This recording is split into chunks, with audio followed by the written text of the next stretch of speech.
Hello friends, welcome to my channel. ఈరోజు వీడియోలో వచ్చేసి ఆలూ ప్యాటీస్ రెసిపీని అయితే మీతో షేర్ చేసుకోబోతున్నానండి. పిల్లలు ఈవినింగ్ టైం స్నాక్స్ అడిగితే ఈ రెసిపీని అయితే ఈజీగా చేసి పెట్టచ్చండి. అలాగే ప్రజెంట్ ఇప్పుడు రంజాన్ అయితే నడుస్తుంది. ఇఫ్తార్ కోసము స్పెషల్ రెసిపీ అండి ఈ రెసిపీ అయితే. చూడండి, ఒకటైతే తుంచి చూపిస్తాను. చూడండి ఎంత పొరలు పొరలుగా వచ్చిందో లోపల. చూడండి,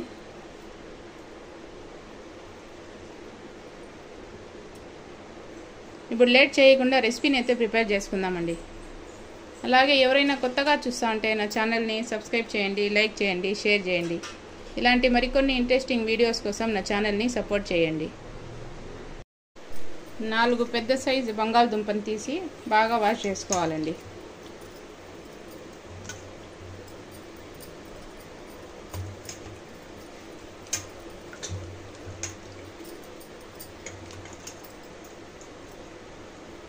వాష్ చేసుకున్న బంగాళదుంపని కుక్కర్లోకి వేసుకోవాలండి.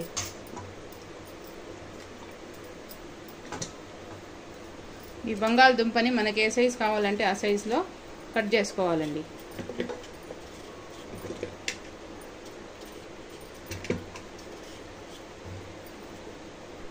ఇలా కట్ చేసుకున్న తర్వాత బాయిల్ చేసుకునే దానికి సరిపడేంత వాటర్ని యాడ్ చేసుకోవాలండి.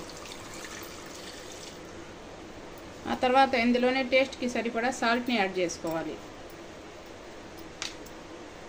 కుక్కర్కి మూత పెట్టి 3 విజిల్స్ వచ్చేంత వరకు ఉడికించుకోవాలండి. బంగాళదుంపని బాయిల్ చేసుకున్న తర్వాత ఇలా పొట్టు తీసుకొని సైడ్లో పెట్టుకోవాలి. ఆ తర్వాత స్టవ్ మీద ఇంకో ప్యాన్ పెట్టుకొని ఆయిల్ వేసుకోవాలి.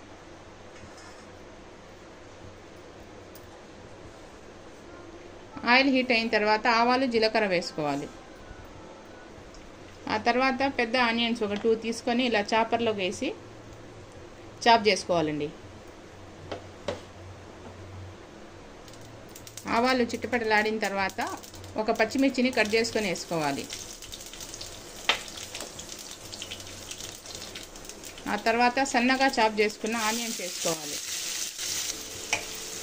ఈ ఆనియన్స్ అంతా గోల్డెన్ బ్రౌన్ కలర్ వచ్చేంత వరకు ఫ్రై చేసుకోవాలండి. ఆ తర్వాత ఇందులోనే కొంచెం కరివేపాకుని యాడ్ చేసుకోవాలి. ఆనియన్స్ అయితే ఫ్రై అయిపోయినాయి చూడండి. ఇప్పుడు ఇందులోకి కొంచెం పసుపుని యాడ్ చేసుకోవాలి. ఆ తర్వాత 1/2 స్పూన్ మిరప్పొడిని యాడ్ చేసుకోవాలి. ఆ తర్వాత 1/2 స్పూన్ ధనియాల పొడి యాడ్ చేసుకోవాలి. 1/2 స్పూన్ జీలకర్ర పొడి యాడ్ చేసుకోవాలి. అలాగే 1/2 స్పూన్ మిరియాల పొడి యాడ్ చేసుకోవాలి. ఈ మసాలాలన్నీ బాగా కలుపుకొని కొంచెంసేపు కుక్ చేసుకోవాలి. ఈ స్పైసెస్ అన్నీ కుక్ అయిపోయినాయి. ఇప్పుడు ఇందులో మ్యాష్ చేసుకున్న ఆలూని వేసుకోవాలండి.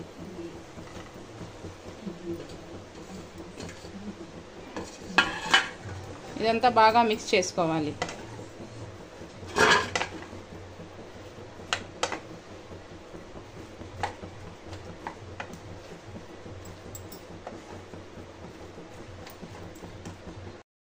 ఈ బంగాళదుంపని అంతా బాగా మిక్స్ చేసుకున్న తర్వాత కట్ చేసుకున్న కొత్తిమీరని యాడ్ చేసుకోవాలండి. ఇదంతా బాగా మిక్స్ చేసుకోవాలి.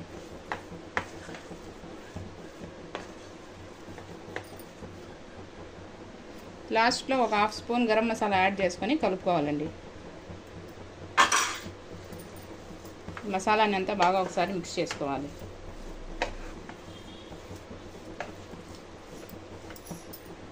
చూడండి, ఆలూ స్టఫింగ్ అయితే రెడీ అయిపోయింది. ఇప్పుడు దీన్ని కంప్లీట్గా చల్లారబెట్టుకోవాలండి. ఇప్పుడు గ్లాస్ కొలతలతో చూపిస్తానండి. 1 గ్లాస్ మైదా పిండి తీసుకొని జల్లించుకోవాలి.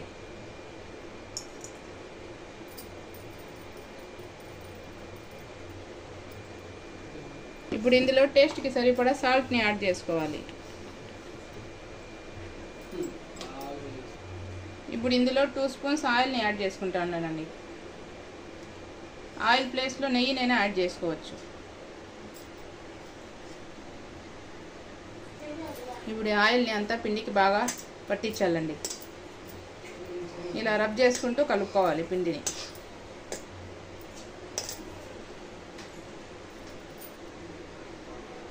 ఈ పిండిని చేతిలోకి తీసుకొని ఇలా ముద్దలాగా చేస్తే ఇలా ఫామ్ అవ్వాలండి. అప్పుడే ఆయిల్ అయితే కరెక్ట్గా సరిపోయినట్టు. సరిపోకపోతే ఇంకొంచెం ఆయిల్ని యాడ్ చేసుకోవాలి. ఇప్పుడు ఇందులో కొంచెం వాటర్ని యాడ్ చేసుకొని పిండిని సెమీ సాఫ్ట్గా కలుపుకోవాలి. ఎక్కువ సాఫ్ట్గా కూడా కలపకూడదు.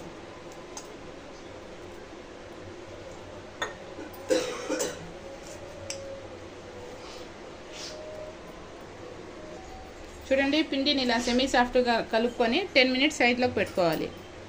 ఇప్పుడు ఒక బౌల్ తీసుకొని అందులో 2 స్పూన్స్ నెయ్యిని యాడ్ చేసుకోవాలి.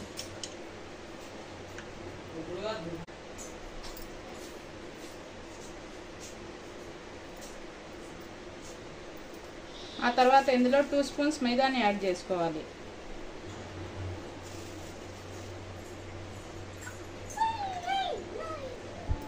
ఇదంతా బాగా కలుపుకొని స్లరీని ప్రిపేర్ చేసుకోవాలి. చూడండి, ఇలా స్లరీని ప్రిపేర్ చేసి సైడ్లోకి పెట్టుకోవాలి. ఇప్పుడు ఇంకో బౌల్ తీసుకొని 1 స్పూన్ మైదా పిండిని యాడ్ చేసుకోవాలి. ఇప్పుడు ఇందులో వాటర్ వేసి కలుపుకోవాలండి.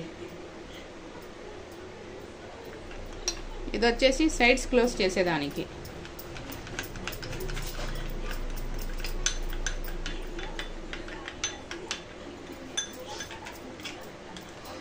ఇలా పల్చగా ప్రిపేర్ చేసుకోవాలి. చూడండి, పిండి అయితే బాగా నానిపోయింది. పిండిని కొంచెం ఎక్కువ క్వాంటిటీలోనే తీసుకొని ఇలా పెద్ద పెద్ద బాల్స్గా చేసి పెట్టుకోవాలండి. ప్యాటీస్ అయితే ఎక్కువ అవుతాయి రోల్ చేసుకుంటే. నేను తీసుకున్న పిండికి ఒక 5 బాల్స్ అయితే అయినాయండి. ఇప్పుడు ఫ్లోర్ మీద కొంచెం పొడి పిండి జల్లుకోవాలండి. ఒక్కొక్క పిండి ముద్దని తీసుకొని రోల్ చేసుకొని పూరీలా ప్రిపేర్ చేసుకోవాలి.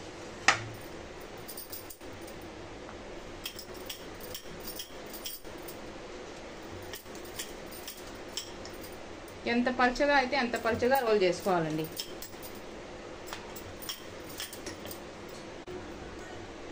చూడండి, ఇలా పూరీలాగా ఎంత పల్చగా అయితే అంత పల్చగా రోల్ చేసుకోవాలి.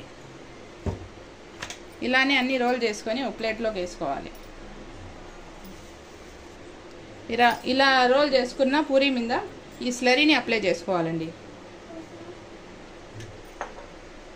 చేత్తోనే కొంచెం అప్లై చేసుకోవాలి.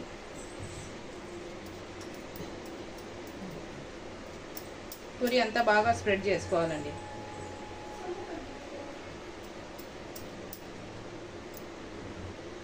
చూడండి, ఇలా అప్లై చేసుకున్న తర్వాత ఆ తర్వాత ఇంకో పూరీని యాడ్ చేసుకోవాలి.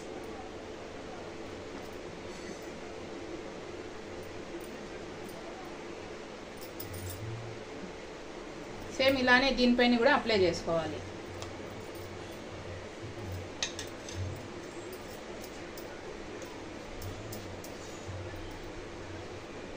ఒకదాని తర్వాత ఒకటి సేమ్ అన్నీ ఇలానే చేసుకోవాలండి.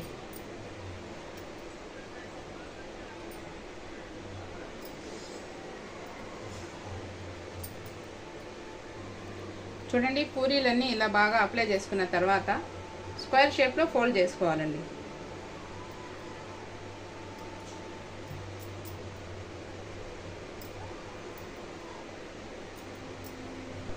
చపాతీని స్క్వేర్ షేప్లో రావాలంటే ఎలా ఫోల్డ్ చేస్తామో అలాగే చేసుకోవాలండి.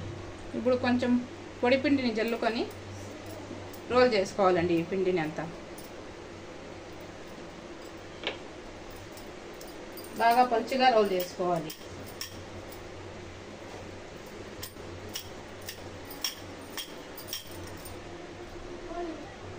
ఎంత పలుచగా అయితే అంత పలుచగా రోల్ చేసుకోవాలండి.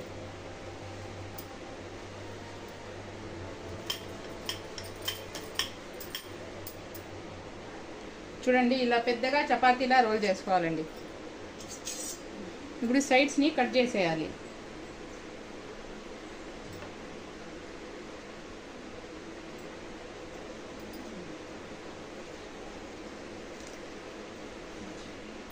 స్క్వేర్ షేప్లో కట్ చేసుకోవాలండి. సైడ్స్ని కట్ చేసేసి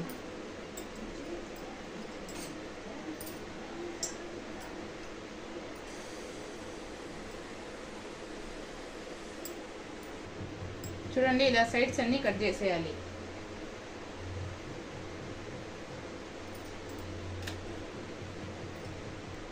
ఆ తర్వాత స్కేల్ పెట్టుకొని ఒకే మెజర్తో పీసెస్ని కట్ చేసుకోవాలి.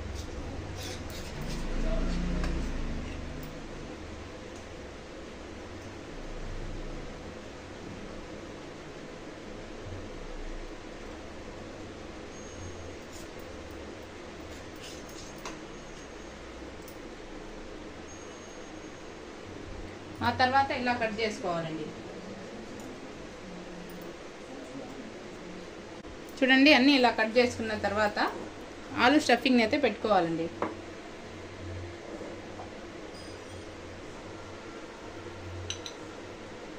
మనకి ఎంత కావాలో అంత పెట్టుకోవచ్చు.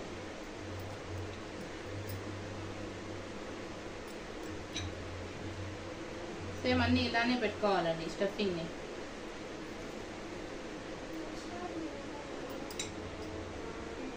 ఇప్పుడు ఈ మైదా పిండి వాటర్ని ఒక బ్రష్ తీసుకొని బాగా కలుపుకొని సైడ్స్కి అప్లై చేసుకోవాలండి. మధ్యలో ఒక దానికి స్టఫింగ్ పెట్టేకి మర్చిపోయినానండి. లాస్ట్ ఎండింగ్లో అయితే చూసుకున్నాను, ఏమనుకోవద్దండి.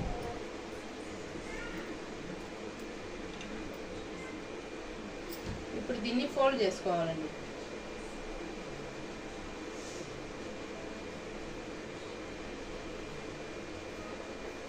చూడండి, ఎడ్జెస్ని బాగా క్లోజ్ చేసుకోవాలి.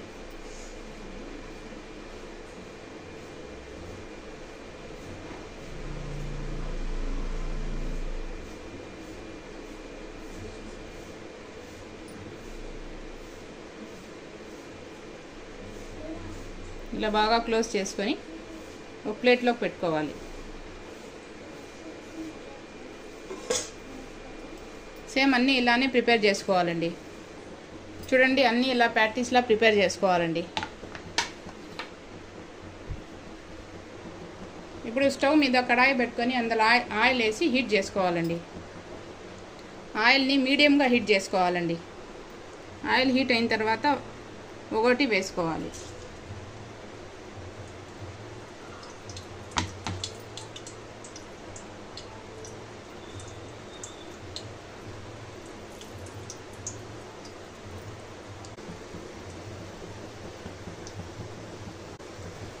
ఫ్లేమ్ని మీడియంలో పెట్టి ఫ్రై చేసుకోవాలండి. లోపల నుంచి బాగా కుక్ అవుతాయి.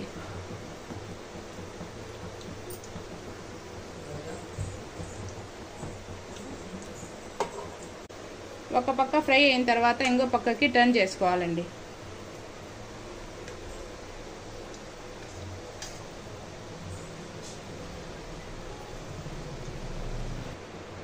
చూడండి, ప్యాటీస్ అయితే ఫ్రై అయిపోయినాయి. ఇప్పుడు తీసేద్దామండి. ఎక్సెస్ ఆయిల్ని అంతా బాగా తీసేయాలి. ఇలా తీసుకున్న ప్యాటీస్ని ఒక ప్లేట్లోకి వేసుకోవాలి.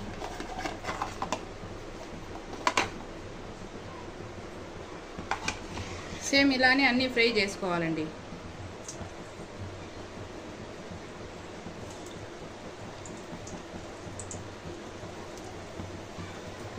చూడండి, ఇవి కూడా ఫ్రై అయిపోయినాయి. తీసేద్దామండి. ఇప్పుడు